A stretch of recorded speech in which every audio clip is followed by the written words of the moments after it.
네, 추동원 매일경제 기자와 함께하는 인뉴욕 시간입니다. 글로벌 주요 이슈들을 함께 체크해 보겠습니다. 기자님 안녕하세요. 네, 안녕하세요.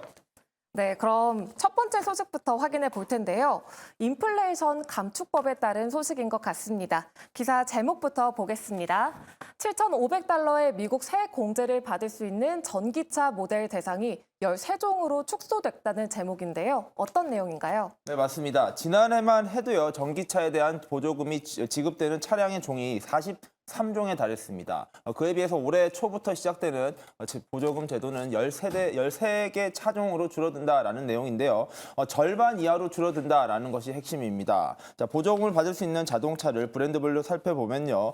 쉐보레가 2개, 크라이슬러가 1개, 포드가 3개, 지프가 2개, 링컨이 1개입니다. 그리고 전기차를 전문으로 만드는 기업이죠. 리비안과 테슬라가 각각 5개 차종에 대해서 세액 공제를 받을 수 있다라는 것이 확정이 됐습니다. 자, 이게 결국에는 보조금을 받을 수 있는 차량이 줄어든다라는 것은 그만큼 외국 자동차에 대한 규제가 강화된다라는 것이 핵심이 될 것 같고요.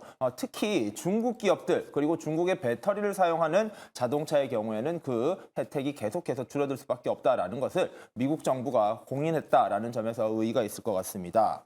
자, 앞으로는 이 중국 자동차 그리고 중국 배터리에 대한 규제가 계속해서 강화될 것이다라는 전망이 나오는 가운데 문제는 국내 자동차 기업이죠. 현대, 기아 자동차의 브랜드 역시 이러한 보조금을 받지 못하게 된다는 점이 핵심이 될 것 같습니다. 현대 기아차 같은 경우에는요, 미국에서 계속해서 사업을 확장해 왔었고 판매량도 호조세를 띄워왔습니다. 그런데 이러한 세액 공제 혜택이 줄어든다라는 점, 현대 기아차의 전기차들의 판매량에 영향을 받을 수밖에 없다라는 분석이 나오는 만큼 이 국내 기업들에게 얼마나 큰 타격이 될지도 같이 살펴보시면 좋을 것 같습니다. 네, 보조금 규제로 그 대상이 대폭 줄어들었다는 내용이었는데요. 전기차 시장에 상당한 영향이 있을 것 같습니다.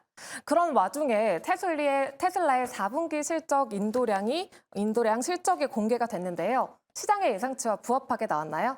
네, 맞습니다. 어제 밤사이에 나왔습니다. 테슬라의 4분기, 즉 지난해 10월부터 12월 사이에 나왔던 인도량과 판매량이 공개가 됐습니다. 자, 그 전날이죠. 1월 1일에는 중국을 대표하는 전기차 기업 비아디의 실적도 나왔는데요. 2개 기업의 실적이 드디어 역전이 되는 현상이 발생했습니다. 자, 인도량을 보시면요.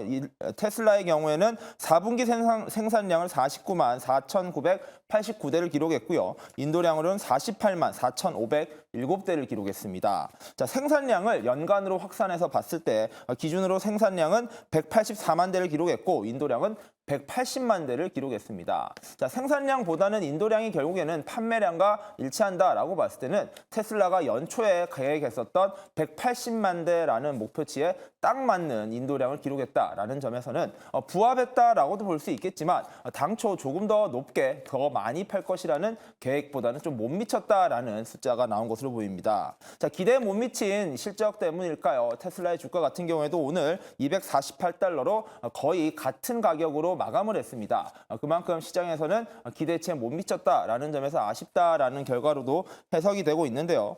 전날 발표되었던 비아디 같은 경우에는 지난 4분기에 전기차 판매량을 53만 대를 판매하면서 테슬라를 분기 기록으로는 처음으로 제치는 결과를 나왔습니다.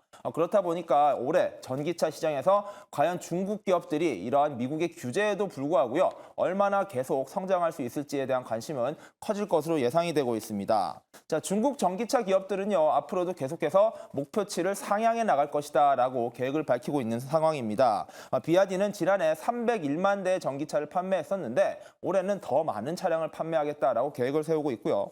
중국의 2위 자동차 회사입니다. 지리 같은 경우에도 2024년도에 판매 목표를 190만 대로 상향 조절했습니다. 즉, 중국을 대표하는 두 전기차 기업들이 계속해서 24년도에도 좋은 성과를 낼 경우 미국을 대표하는 전기차 기업 테슬라의 위기는 더욱 커질 수 있다라는 측면에서 미국 투자를 계속 관심 있게 보시는 분들 입장에서는 굉장히 고민이 많아질 시점이다라고 이야기가 되고 있습니다. 네, 테슬라의 4분기 인도량 실적과 또 중국 1위 업체죠. 비아디의 질주하고 있는 실적까지 들어봤습니다. 그럼 두 번째 기사로 넘어가 볼 텐데요. 이번엔 중국 증시에 관한 내용인 것 같습니다. 네, 제목을 확인해 보면요. 중국 성장 반등에 대한 우려로 외국인 투자자들이 빠져나갔다라는 제목인데요. 어떤 내용이죠? 네, 맞습니다. 중국 시장이 24년도에 어떻게 되느냐가 어찌 보면 글로벌 경제에 미칠 영향이 무척 크다라고 분석이 되고 있습니다. 미국 같은 경우에는요, 23년도에 기대보다도 훨씬 더 좋은 성적을 냈었고요. 이러한 기대치가 24년도에도 이어질 것이다라는 전망이 현재는 우세합니다. 다만 중국 시장이 계속 부진할 경우에는 글로벌 G2라고 분류되는 중국의 부진이 계속해서 글로벌 거시경제의 성장을 막을 것이다라는 것인데요. 이것과 관련된 부진한 그리고 우려되는 데이터가 나온 것입니다. 자, 1일 날 파이낸셜 타임즈가 홍콩의 스톡커넥트라는 기관에 도움을 받아서 조사를 해본 결과 지난해 외국인 자금의 약 90%가량이 중국 시장을 떠났다라는 분석이 나왔습니다. 총 외국인 순투자가 307억 달러를 기록했었습니다. 이게 지난해 12월 데이터고요. 지난해 8월에 2,350억 위안 정도가 투자된 것에 비하면 87%나 급감한 숫자다라는 것입니다. 그렇다면 지난해 8월 이후에 도대체 무슨 일이 있었길래 중국에 투자했던 외국인 자금이 이렇게나 많이 빠져나갔나 확인을 해보니까요. 바로 8월에 중국의 부동산 개발 업체죠. 컨트리가든 비구이안의 실적 부진과 이 기업의 위기설이 계속해서 커진 것입니다. 자, 그 이후로 외국인 자금이 계속 빠져나갔고 미국의 시장 호조에도 불구하고 중국에 대한 투자금은 계속해서 빠져나간 것입니다. 중국 같은 경우에도 지난해 거시경제 데이터들이 좋지 않았었지만 연말로 다가오면서 미중 관계가 다소 나아지는 것들의 데이터가 나왔고요. 긍정적인 경제 수치들이 하나둘씩 공개되면서 조금 기대감을 높여왔었는데요. 그럼에도 불구하고 중국의 자금들이 계속해서 빠져나간다. 외국인의 냉정한 자금의 유출 같은 경우에는 아무래도 부정적으로 인식될 수밖에 없는 분위기입니다. 자, 24년도 중국 증시가 잘 회복되어야지만 글로벌 경제에서도 큰 힘을 얻을 것이다라는 전망이 나오는 가운데 여전히 연초부터 부정적인 그리고 우려스러운 기사들이 계속 나온다는 점은 좀 계속해서 체크해 보실 필요가 있어 보입니다. 네, 중국 증시에서 매도세를 보이고 있는 외국인 투자자들의 얘기까지 들어봤습니다. 네, 아무래도 부동산 유동성 위기에 대한 불안감이 여전히 크게 작용하는 것 같습니다. 네, 지금까지 인뉴욕 소식 자세하게 전해주신 추동훈 기자, 감사합니다.